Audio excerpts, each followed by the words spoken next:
नमस्कार। राजमाता अहिल्यादेवी खरं म्हणजे फक्त एक राजमाता नव्हती, एक जबरदस्त समाज सुधारक होती। आणि समाजाला सुधारण्यासाठी, समाजाचं वैभव वाढवण्यासाठी वेगवेगळ्या ऍक्टिव्हिटी मधून, वेगवेगळ्या रचनात्मक कार्यामधून समाजाला एक नाही, दोन वर्ष नाही तर हजारो वर्ष ज्ञानाची, तेजाची आणि संस्काराची पुंजी देणारी एक जिती जागती ज्ञानेश्वरी होती।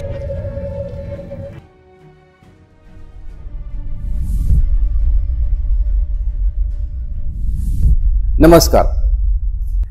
राजमाता अहिल्यादेवी खरं म्हणजे फक्त एक राजमाता नव्हती, एक जबरदस्त समाज सुधारक होती। आणि समाजाला सुधारण्यासाठी, समाजाचं वैभव वाढवण्यासाठी वेगवेगळ्या ऍक्टिव्हिटी मधून, वेगवेगळ्या रचनात्मक कार्यामधून समाजाला एक नाही, दोन वर्ष नाही तर हजारो वर्ष ज्ञानाची, तेजाची आणि संस्काराची पुंजी देणारी एक जिती जागती ज्ञानेश्वरी होती। राजमाता अहिल्यादेवींनी केलेल्या कामाची नुसती यादी मोजायची ठरली तरी आजची रात्र पुरेशी होणार नाही। काही कामाची यादी ही मी तुम्हाला सांगतो, तुम्ही कल्पना करा की राजमाता ही किती थोर होती। आजही मंदिरं आपल्याला चेतना, प्रेरणा आणि ऊर्जा देतात। किती मोठी होती राजमाता ह्याचं ते वैभव सांगणारी ही मंदिर आहेत। ह्याची सुरुवात होती श्रीनगर पासून।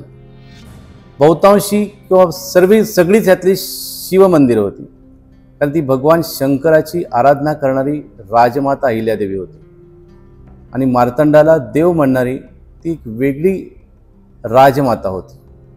श्रीनगर, काश्मीरमधल्या श्रीनगरमधल्या मंदिरापासून सुरुवात केल्यानंतर हरिद्वार, केदारनाथ, बद्रीनाथ, ऋषिकेश, कल्पना करा 17व्या शतकात त्या ठिकाणी जाऊन बांधकाम करणं आणि जीर्णोद्धार करणं, ह्याच्यासाठी किती जबरदस्त राजकीय ताकद आणि स्थापत्य बांधकामाचं कौशल्य बाळगणारी ती एक राजमाता होती। ऋषिकेश, प्रयाग, वाराणसी, नैमिषारण्य, पुरी, रामेश्वरम, सोमनाथ, नाशिक, ओंकारेश्वर, महाबळेश्वर, पुणे, इंदूर, श्रीशैलम, उडुपी, गोकर्ण आणि काठमांडू, म्हणजे ही तर मोठी मोठी अशी प्रचंड मंदिरांची यादी आहे। पण गोदा परिक्रमेच्या निमित्ताने मी संपूर्ण गोदावरीला माननीय मुंडे साहेबांच्या नेतृत्वाखाली एक राजकीय आणि सामाजिक अशी ती परिक्रमा केली होती। आश्चर्याची गोष्ट म्हणजे गोदावरी नदीच्या काठी किमान आम्हाला 5-25 मंदिरं दिसले की त्यावेळेसचे लोक सांगायचे की हा घाट राजमातांनी बांधलाय आणि मंदिर राजमातांनी उभं केलंय। आपलं तुम्ही गोदावरीतल्या मराठवाड्याच्या सुरुवातीचं गाव नेऊरगाव, तिथलं जरी बघितलं तर तिथला जीर्णोद्धार करणारी ही अहिल्यादेवी होती। एक गाव असं नाही दिसणार तुम्हाला गोदाकाठचं की जिथं अहिल्यादेवीचा स्पर्श झाला नाही। आणि आजही ते वैभवात उभी आहेत।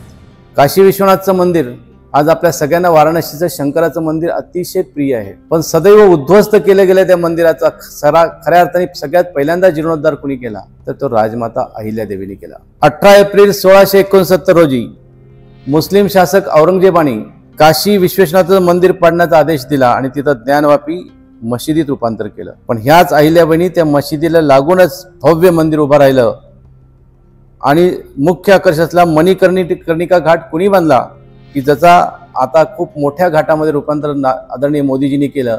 तो सर्वात पहिल्यांदा घाट कुणी बांधला तर तो राजमाता अहिल्यादेवीने बांधला। सोरटी सोमनाथ आपण नेहमी विचारतो की इतक्यांदा लुटलं गेलं आणि तरीही लोक येतच राहिले, त्याचा सगळ्यात पहिल्यांदा जीर्णोद्धार कुणी केला तर तो अहिल्यादेवीने केला। 1783 ला ते भव्य मंदिरात रूपांतर तिने केलं। आपल्या समाजाला सुसंस्कृत करणं, ज्ञानी करणं आणि चांगल्या विचारांचं पाईक करणं, ह्यासाठी ती रात्रंदिवस झटत होती।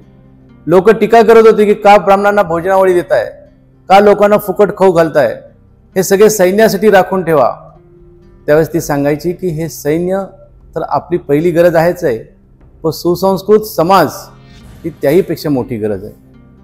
प्रचंड ग्रंथसंपदा असलेली आणि प्रचंड ग्रंथाचं वाचन करणारी, पारायण करणारी, मुखोद्गत असणारी राज्यकर्ता कोण होती तर ती राजमाता होती।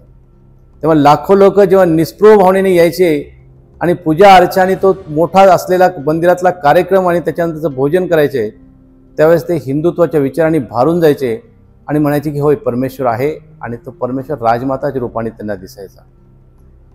तरी पण ती थांबली नाही, ती हिमतीने लढत राहिली. एका बाजूला मराठेशाही खिळखिळीत होत होती. जेव्हा केव्हा मराठेशाहीला मदत पाहिजे होती तेव्हा सगळ्यात पुढे येणारं घराणं कुठलं होतं? तर होळकर घराणं होतं. एकदा मराठी अडचणीत होते, त्यांनी होळकरांकडे प्रस्ताव ठेवला की आम्हाला तातडीची आर्थिक मदत पाहिजे. त्यावेळेस मल्हारराव हयात होते.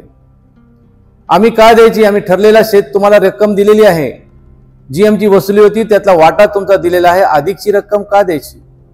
असा प्रश्न त्यावेळेस शिंदे होळकर आणि बाकीच्या सगळ्यात साधारणा पडला.